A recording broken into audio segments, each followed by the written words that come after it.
نہیں روشنی، ایسا کچھ بھی نہیں ہے، یہ سب تمہارا وہم ہے۔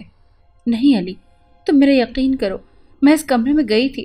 اس کمرے کے سامنے والی دیوار پر کسی لڑکی کی تصویر لگی ہوئی تھی اور ایک پلنگ ہے، اس کے ایک طرف بڑا سا پیانو رکھا ہوا تھا۔ روشنی، میں تمہاری بات کا کیسے یقین کر لوں؟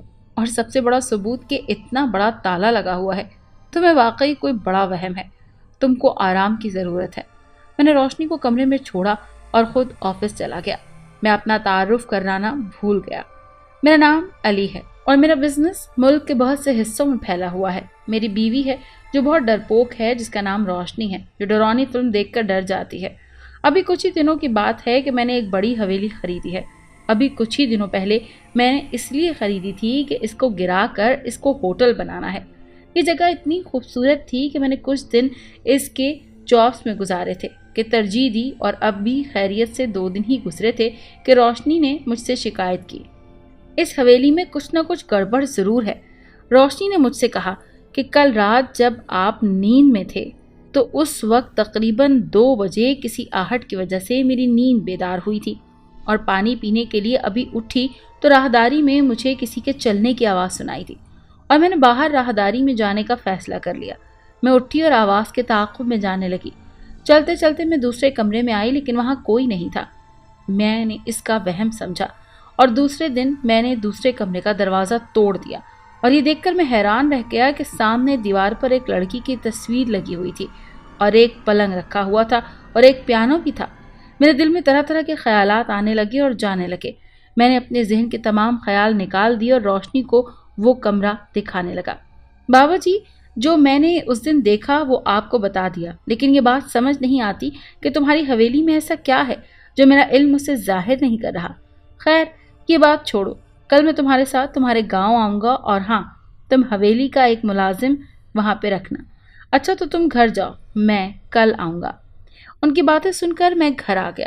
روشنی، تم نے ابھی تک کھانا نہیں کھایا؟ نہیں علی، میں تمہارا ہی انتظار کر رہی تھی۔ ہم دونوں نے مل کر کھانا کھایا اور سو گئے۔ آج پھر میں نے کسی کی آہٹ کی آواز سنی۔ میری نیند کھل گئی، اور پھر باہر راہداری میں کسی کے چلنے کی آواز سنائی دی۔ میں اس آواز کے تعاقب میں کمرے سے باہر نکلی اور پھر اس کمرے میں جا پہنچی۔ ابھی واپسی کے لیے مڑی ہی تھی کہ پیانو زور زور سے بجنے لگا۔ خوف سے میرا دل کانپنے لگا۔ میں بہت ڈر گئی۔ میں نے ہمت کر کے پیانو کو واپس بند کر دیا۔ میں جانے کے لیے مڑی، ایک بار پھر پیانو بڑی قوت سے بجنے لگا۔ میرے منہ سے ایک بھیانک چیخ نکلی اور میں اپنے ہوش و حواس سے بے گانی ہو گئی۔ بابا جی، آپ نے کسی سے ملنا ہے؟ بیٹا، یہاں کوئی روشنی نام کی لڑکی رہتی ہے؟ نہیں تو۔ بابا جی، آپ کو کوئی غلط فہمی ہوئی ہے، یہاں کوئی بھی روشنی نام کی لڑکی نہیں رہتی ہے۔ ڈاکٹر صاحب آئیں، روشنی کی طبیعت خراب ہو رہی ہے۔ ڈاکٹر کمرے میں داخل ہوا اور ایک نرس کو حکم دیا کہ نیند کا ایک ٹیکہ لاؤ۔ نرس ٹیکہ لینے چلی گئی اور ڈاکٹر روشنی کی نبض چیک کرنے لگا تو روشنی کے منہ سے مرد اور عورت کی گٹ مٹ آوازیں نکلی۔ ڈاکٹر، اگر تو ایک قدم بھی آگے بڑھا تو تیری خیر نہیں ہے۔ روشنی، یہ تم کیسی باتیں کر رہی ہو؟ روشنی نے مجھے زور سے دھکا دیا کہ میں اڑتا ہوا دروازے پر جا لگا۔ میرے سر سے خون بہنے لگا۔ اتنے میں ایک عورت اندر داخل ہوئی اور کہا کہ یہ مجھے اس کی طاقت نہیں لگتی، یہ مجھ کو کوئی چڑیل لگتی ہے جس نے اس کے جسم پر قبضہ کر لیا ہے۔ دوسرے دن میں نے صبح ہی روشنی کو اسپتال سے گھر لے گیا اور اس کی دیکھ بھال کرنے لگا، کیونکہ مجھ سے اس کی یہ حالت دیکھی نہیں جا رہی تھی۔ میں چاہتا تھا کہ وہ پہلے کی طرح رہے، پر آئے مالک، اس لڑکی کی جان خطرے میں ہے۔ ہمیں اس کی جان بچانی ہوگی، ہمیں ساری بات علی کو بتانی ہوگی، نہیں تو وہ آتما اس لڑکی کی جان لے لے گی۔ نہیں شرفو، اگر تو نے علی کے سامنے اپنی زبان کھولی تو وہ حویلی سے مجھے واپس کر دے گا، اور یہ حویلی دوسرا کوئی نہیں خریدنا چاہتا۔ تم اپنی زبان بند رکھو گے۔ یہ 5000 روپے لو اور جاؤ۔ پھر شرفو نے بھی اس حویلی کے بارے میں کوئی بات نہیں کی۔ میں نے رات کا کھانا کھایا اور سو گیا۔ رات تقریباً 2 بجے میری آنکھ کھلی تو روشنی کو نہ پا کر میں کمرے سے باہر آ گیا۔ روشنی کو ڈھونڈنے لگا، لیکن وہ مجھے کہیں نہیں ملی۔ تھکا ہوا باہر روڈ پر چلتے ہوئے چیخ چیخ کر روشنی کو آوازیں دے رہا تھا، لیکن وہ نہیں ملی۔ پھر اس کی جگہ بیٹھ کر رونے لگا، اور نیند مجھ پر غالب آ گئی اور میں سو گیا۔ جب میری آنکھ کھلی تو اپنے آپ کو اپنے بستر پر موجود پایا تو حیران رہ گیا۔ باہر چلا گیا کیونکہ مجھے حویلی سے خوف آنے لگا تھا۔ اتنے میں میرا نوکر آیا اور مجھے دیکھ کر کہنے لگا، مالک، آپ کو قبرستان میں بے ہوش پایا۔ ملازم کے منہ سے یہ سن کر مجھے حیرتوں کے شدید جھٹکے لگے۔ وہ مجھے پریشان دیکھ کر پوچھنے لگا کہ آج مالکن نظر نہیں آ رہی۔ تو میں نے اس کو رات تک صبح تک ساری بات سمجھا دی۔ یہ سن کر وہ رونے لگا، مجھ سے معافی مانگنے لگا اور کہنے لگا کہ یہ سب کچھ میری وجہ سے ہوا ہے۔ اس حویلی پر بدروحوں کا قبضہ ہے، جو بھی اس حویلی کو گرانے کی نیت کر دیتا ہے اس کو نقصان پہنچاتی ہیں اور مار دیتی ہیں۔ میں نے ملازم کی باتیں سن کر اس کو عامل کو تلاش کرنے کا کہا اور اپنے کمرے میں چلا گیا۔ رات کو عشاء کی نماز پڑھی اور سو گیا۔ تقریباً 2 بجے مجھے ایسا لگا کہ جیسے کوئی میرا گلا دبا رہا ہو۔ پھر میرا جسم بیڈ کے اندر ایسے دھسنے لگا جیسے گیلی مٹی کے اندر پاؤں دھسنے لگتے ہیں۔ میں نے آیت الکرسی کا ورد شروع کر دیا۔ پھر چیخوں کی اور رونے کی پوری حویلی میں آوازیں گونجنے لگی۔ میں آیت الکرسی کا ورد پڑھتا رہا، بیڈ سے اٹھا اور ابھی میں دراز پر پہنچا ہی تھا کہ پیچھے سے خوفناک اور درد سے بھری آواز آئی، جانے نہیں دینا اس کو۔ اور یہ سن کر میری بچی کچی طاقت بھی جواب دے گئی اور میرے منہ سے ایک دل خراش چیخوں کا نہ رکنے والا سلسلہ شروع ہو گیا اور پھر میں بے ہوش ہو گیا۔ جب میری آنکھ کھلی تو ایک بابا جی جن کی لمبی داڑھی اور آنکھوں میں سحرانہ چمک تھی، انہوں نے مجھے کہا، بیٹا تیرے اوپر ایک بڑی آزمائش آنے والی ہے، میں تجھے بہت بڑی مشکل میں دیکھ رہا ہوں۔ میری اس حویلی میں کوئی ایسا راز ہے جو میری بیوی اور تجھ سے تعلق رکھتا ہے۔ میرا علم مجھے اتنا بتاتا ہے کہ اس حویلی میں کچھ عرصے پہلے کچھ ہوا ہے، کوئی ایسی کہانی بیتی ہے جس کی وجہ سے اس حویلی میں ہزاروں بدروح کسی جادوگر کے طلسم میں جکڑی ہوئی ہوں۔ روشنی کو جس نے اٹھایا ہے وہ وہی جادوگر ہے جو روشنی سے محبت کرتا ہے اور روشنی سے شادی کرنا چاہتا ہے۔ اس نے روشنی کو 2 مہینوں کا ٹائم دیا ہے، جو اس شادی کے بارے میں سوچ لے، ورنہ روشنی نے اس کی بات نہ مانی تو روشنی کو اپنے آقا شیطان کے قدموں میں بلی چڑھا دے گا اور روشنی کی روح کو اپنے طلسم میں جکڑ لے گا۔ اگر تم اپنی روشنی کو بچانا چاہتے ہو تو اس شیطان کے چیلے کو ختم کرنے کے لیے 2 چلے کرنے پڑیں گے۔ پہلا چلہ تمہیں اس حویلی کے اندر ایک قبر کھود کر اس میں 7 دن بغیر کھائے پیے ایک ٹانگ پر کھڑے ہو کر کاٹنا ہوگا۔ اگر تم اس میں ناکام ہو جاتے ہو تو وہ جادوگر تمہیں اور تمہاری روشنی کو اپنے طلسم میں جکڑ لے گا اور وہاں جب تمہارا چلہ مکمل ہو جائے گا تو ایک بزرگ تمہارے پاس آئیں گے اور تمہیں اس میں دفن راز بتائیں گے اور دوسرے چلے کے بارے میں بھی وہی بتائیں گے۔ میں دوسرے دن ملازم کو ساتھ لیا اور حویلی میں بابا جی کی بتائی ہوئی جگہ پر قبر کھودنا شروع کر دی، اور قبر تیار کرنے کے بعد میں نے ملازم کو چھٹی دی اور 8ویں روز حویلی میں آنے کو کہا اور چلہ شروع کر دیا۔ پہلا دن یوں ہی گزر گیا۔ اب تو میرا ٹھہرنا ہی مشکل ہو گیا تھا، دل کرتا تھا ابھی چلہ چھوڑ کر چلا جاؤں، مگر میری محبت نے مجھے روکے رکھا اور رات ہونے لگی۔ میں بار بار ورد کرتا رہا۔ اچانک مجھے حویلی میں چیخ کی آواز سنائی دی اور میرے سینے سے نکل کر باہر آنے کی کوشش کرنے لگا میرا دل۔ پھر حویلی ایسے ہلنے لگی جیسے ہوا میں غبارے سے اڑ رہی ہو۔ میرا دل چاہا کہ چلہ چھوڑ دوں کہ میرے کان میں آواز آئی، ایسا مت کرنا۔ پھر میں نے ہمت یکجا کی اور زوروں سے درود شریف پڑھنے لگا۔ حویلی واپس اپنی اصل حالت میں آ گئی۔ میں نے آنکھیں بند کر لیں تو میں بے ہوش ہوتا بچا، کیونکہ میں اس وقت حویلی میں نہیں بلکہ ایک وسیع و عریض قبرستان میں ایک ٹانگ پر کھڑا تھا۔ میں بھی اپنے بھاگنے والا ہی تھا کہ مجھ پر وہی آواز دوبارہ پھر سنائی دی، بیٹا یہ نظر کا دھوکہ ہے، تم اپنی آنکھیں بند کر لو اور ورد کو زور زور سے پڑھو۔ میں نے ایسا ہی کیا اور ورد کو زور زور سے پڑھنے لگا۔ میں پہلے جیسی حالت میں آ گیا۔ اسی طرح 6 دن گزر گئے۔ آج چلے کا آخری دن تھا۔ میں ہوش و حواس سے بیگانہ ہونے والا تھا کہ مجھے بابا جی کی آواز سنائی دی، بیٹا اپنی منزل کے قریب پہنچ کر ہمت ہار رہے ہو، تھوڑی سی ہمت سے کام لو اور ایک بار پھر کوشش کرو۔ میں نے پھر اپنی بچی کچی ہمت طاقت اکٹھی کی اور ورد پڑھنے لگا۔ آج زیادہ واقعہ نہ بیتا تھا، بس ایک دفعہ جادوگر آیا تھا جو دھمکی دے گیا تھا، تو نے اپنی موت کو آواز دی ہے، میں نے کبھی ہار نہیں مانی کہ ہار کیا چیز ہوتی ہے۔ تم نے میرے ساتھ ٹکر لینے کی کوشش کی ہے، اپنی زندگی کو برباد کر لیا۔ آہستہ آہستہ وقت اپنی رفتار سے بیتتا رہا اور میرا چلہ کامیاب ہو گیا۔ اتنے میں ایک بزرگ بابا میرے پاس آیا اور کہا کہ مجھے یہاں کیوں بلایا ہے؟ میں نے کہا اس حویلی میں آج سے پہلے ایسا واقعہ کچھ بیتا ہے جس کی وجہ سے یہاں ہزاروں چڑیلیں قید ہیں۔ تو بزرگ تھوڑی دیر میری طرف گھورتے رہے اور پھر بولنا شروع ہو گئے، بیٹا آج سے تقریباً 300 سال پہلے اس حویلی میں ایک بادشاہ رہا کرتا تھا جو بہت نیک اور سخی تھا۔ یہاں کے لوگ خوشحال زندگی بسر کر رہے تھے اور یہاں کے لوگ ایک دوسرے کے ساتھ مل جل کر رہتے تھے۔ ان پر حملہ کر دیا گیا اور سوتے ہوئے معصوم لوگوں کو قتل کرتے رہے۔ جب بادشاہ کو اس اطلاع ملی تو اس نے اپنے ساتھ فوج لی اور ان سے لڑنے کے لیے نکل کھڑا ہوا اور اپنے پیچھے حویلی میں اپنا پیارا بیٹا راجو کو چھوڑ گیا، جس کی پرورش بادشاہ کا ایک خاص نوکر کیا کرتا تھا۔ پھر ایک دن بادشاہ کے مرنے کی اطلاع نوکر اور شہزادے پر قیامت بن کر گری۔ آج ہی سے نوکر کا شہزادے کے ساتھ رویہ بدل ہو گیا۔ وہ رات کو شہزادے کو خاص مشروب دیتا جو شہزادہ خوشی خوشی پی جاتا، اور جس دن کو مشروب نہ ملتا تو شہزادے کی حالت خراب ہوتی۔ اس طرح آج 100واں دن تھا اور آج شہزادہ مشروب پینے کے بعد اپنے اندر نئی تبدیلیاں محسوس کرنے لگا۔ آج شہزادے کے اندر بہت بڑی طاقت آ گئی تھی۔ آج شہزادہ شیطان کا خاص جن بن گیا۔ تو نوکر نے شہزادے سے کہا کہ تم شیطان کے چیلے بن گئے ہو اور آج سے تم نے شیطان کے چرنوں میں 40 لڑکیوں کی بلی دینی ہے۔ اس طرح دن گزرنے لگے، لیکن شیطان کا چیلا لڑکیوں کی بلی لگا اور 40ویں دن شیطان نے خوش ہو کر اپنے بالک پر بڑی شکتی کی، اس سے بڑی بڑی طاقتیں دی۔ تو آج کے بعد کسی سے مات نہیں کھائے گا تو، اور اس شکتی کے ذریعے اپنی طاقت کو طلسم کو حویلی کے چاروں طرف پھیلا دے، تاکہ اگر کوئی تیرا دشمن تیرا ٹھکانہ نہیں جان پائے گا، اور جو بھی اس حویلی میں رہائش رکھے گا تو تیرے غلام بدرو اس کو کھا جائیں گے۔ اور ہاں بالک، جس طرح تو پہلے بلی دیتا تھا اسی طرح مجھ کو خوش کرتا رہے تو تیری شکتی بڑھتی رہے گی۔ اور اس دن کے بعد سے اس حویلی میں خون کی ہولی شروع ہو گئی اور وہ اس طرح اپنا جادوگر بن گیا، اور اب وہ اپنا طلسم اپنے پورے علاقے میں پھیلانا چاہتا ہے۔ تمہارے پاس اب 50 دن ہیں۔ اگر تم نے ان 50 دنوں میں اس جادوگر کو نہ مارا تو وہ تمہاری روشنی کے ساتھ ساتھ پوری انسانیت کی عزت پامال کرتا رہے گا۔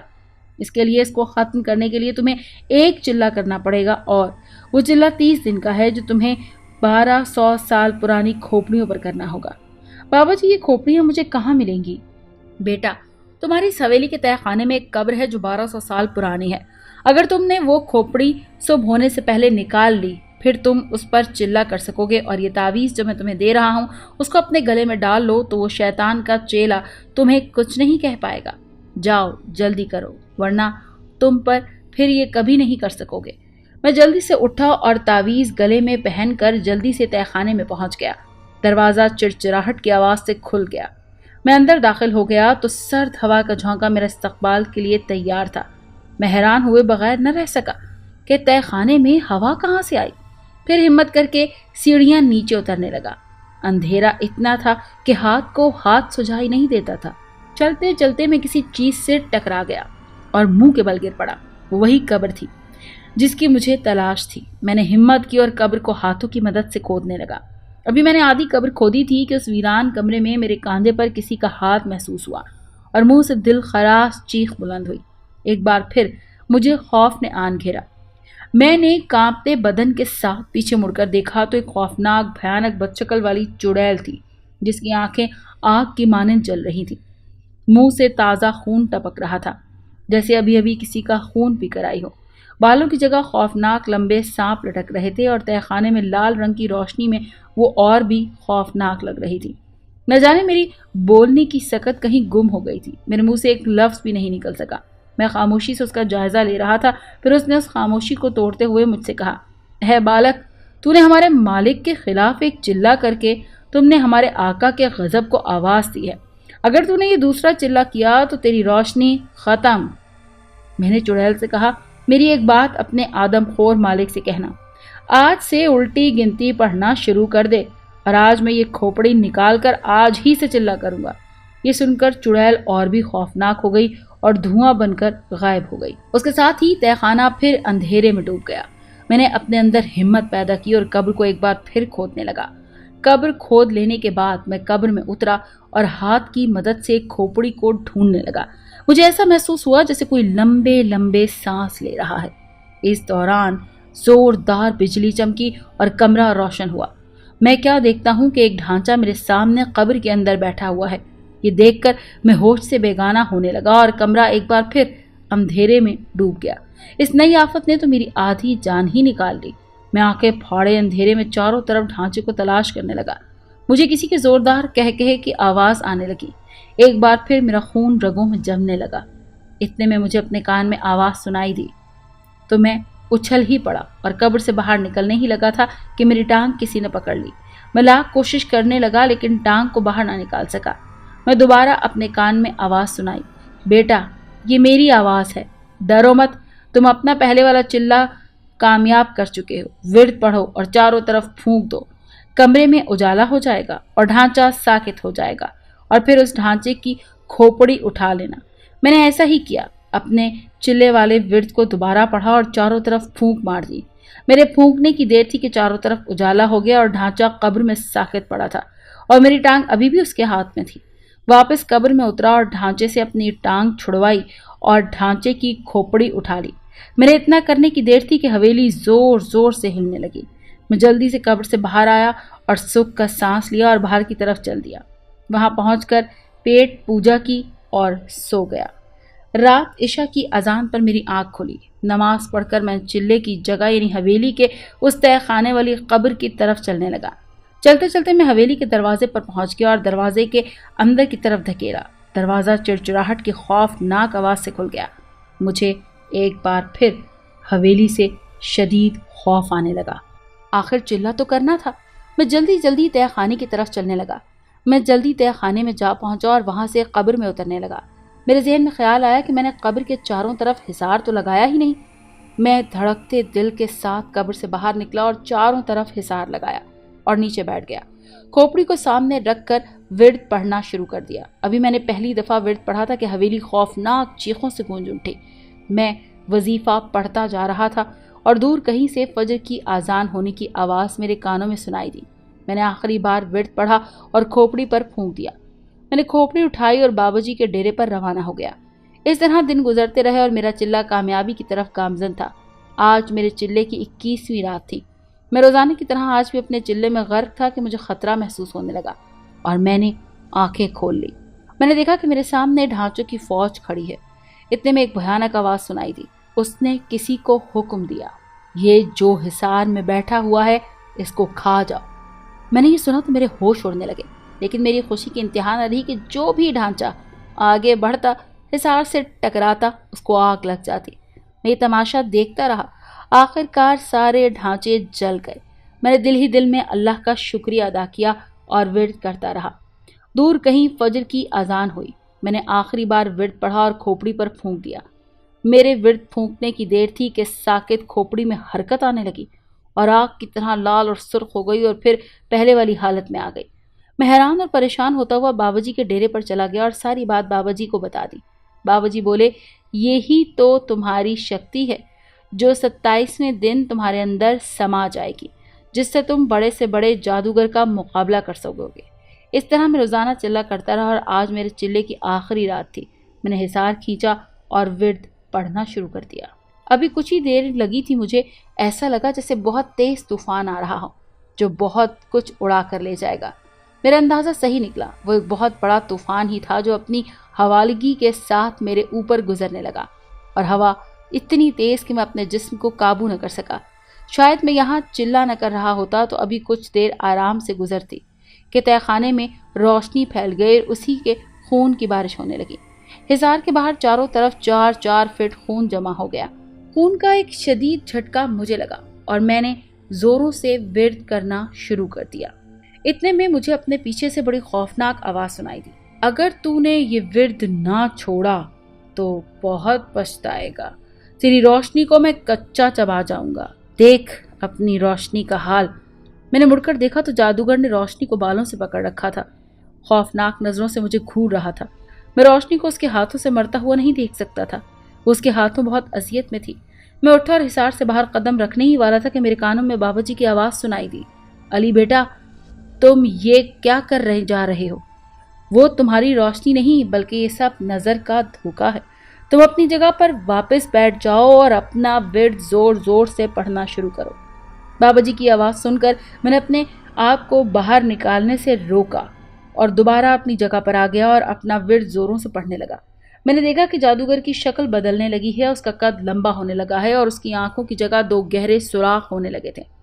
دانت منہ سے باہر نکلنے لگے تھے اور پاؤں پیچھے کی طرف مڑ گئے تھے اور سارے جسم پر بال لگنا شروع ہو گئے تھے، اور زور زور سے چلاتے ہوئے مجھ سے کہہ رہا تھا، دیکھ میں تیری روشنی کا کیا حال کرتا ہوں، اپنی روشنی کو تو اٹھا کر نہیں لے کے جا سکے گا، کچا کھانے لگا ہوں میں اسے۔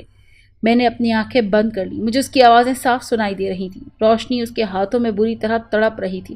اس کی چیخوں سے تہہ خانے میں وحشت جا رہی تھی اور میری منتیں کر رہی تھی کہ مجھے بچا لو کسی طرح، مجھے بچا لو ورنہ یہ مجھے مار ڈالے گا. لیکن میں نے اس کی کسی بھی آواز پر دھیان نہ دیا، کیونکہ مجھے اس کی اصلیت معلوم ہو چکی تھی. وہ میری روشنی نہیں ہے، وہ روشنی کے روپ میں کوئی اور ہے. وہ اسے کھاتا ہے تو کھا جائے. بس یہی سوچ کر میں اپنے چولہے پر دھیان دیا اور آخری لمحات تک ورد میں مصروف رہا اور آخری دفعہ ورد پڑھ کر کھوپڑی کے اوپر پھونک مار دی. میرے ایسا کرنے کی دیر تھی کہ کھوپڑی میں حرکت ہونے لگی اور پھر وہ زوردار آواز میں مجھ سے بولی، کیا حکم ہے میرے آقا؟ میں نے کھوپڑی کو حکم دیا کہ اس جادوگر کو آگ لگا دو اور اس کو آگ لگا کر آج زمین کو اس شہر سے پاک کر دو تاکہ یہ شیطان دوبارہ ایسی حرکتیں نہ کر سکے. میرے حکم کرنے کی دیر تھی کہ کھوپڑی اپنی جگہ سے اڑی اور قبر سے باہر نکل کر اس کی آنکھوں سے خوفناک آواز نکلی جس نے جادوگر کو جلا دیا اور اس کے ساتھ ہی حویلی میں بھونچال سا آ گیا. حویلی میں موجود بدروحوں کی چیخوں کی آوازیں پوری حویلی تو کیا پورے علاقے میں گونجنے لگی. اتنے میں روشنی وہاں بے ہوشی کی حالت میں نمودار ہوئی. میں نے روشنی کو اٹھایا اور کھوپڑی کو حکم دیا کہ مجھے بابا جی کے ڈیرے پر لے چلو. کھوپڑی نے میرے حکم کی تعمیل کی اور مجھے اٹھایا اور حویلی سے باہر نکل آیا. ہم جیسے ہی حویلی سے باہر نکلے ایک زوردار دھماکے کے ساتھ حویلی کو آگ لگ گئی اور پوری کی پوری حویلی خوفناک آگ میں جلنے لگی. ہم بابا جی کے ڈیرے پر پہنچ گئے. 2 نفل شکرانے کے پڑھے اور روشنی زندگی کی طرف لوٹ آئی. ایک بار پھر میری زندگی بن گئی. میں نے اس حویلی کو گرا کر وہاں 5 اسٹار ہوٹل بنوا لیا. یہ ہوٹل میرا دیرینہ سپنا تھا جو میں نے بنوا کر پورا کر لیا اور ہماری زندگی خوشیوں کی طرف گامزن ہو گئی.